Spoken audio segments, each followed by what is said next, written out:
Chaque jour, Charles et Carole vous présentent la leçon de l'école du sabbat.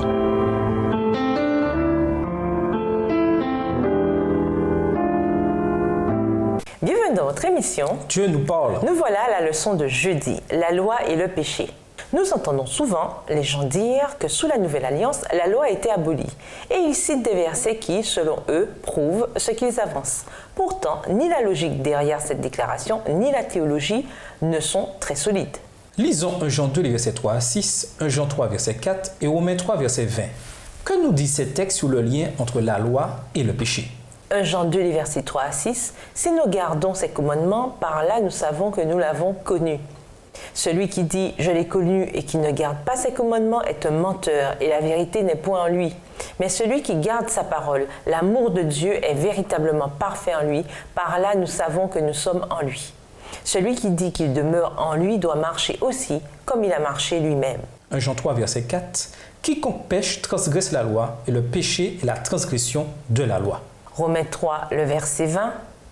Car nul ne sera justifié devant lui par les œuvres de la loi, puisque c'est par la loi que vient la connaissance du péché.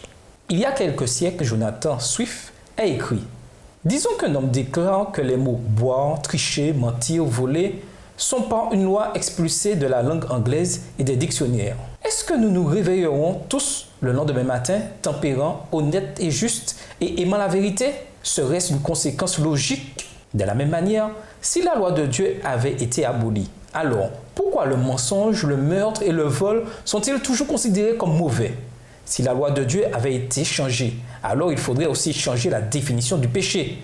Ou bien si la loi de Dieu avait été abolie, alors le péché aussi serait aboli. Et qui peut croire une chose pareille? Voir également 1 Jean 1, les versets 7 à 10, Jacques 1, les versets 14 et 15. Dans le Nouveau Testament, il est question aussi bien de la loi que de l'Évangile. La loi montre ce qu'est le péché. L'Évangile indique le remède à ce péché, c'est-à-dire la mort et la résurrection de Jésus.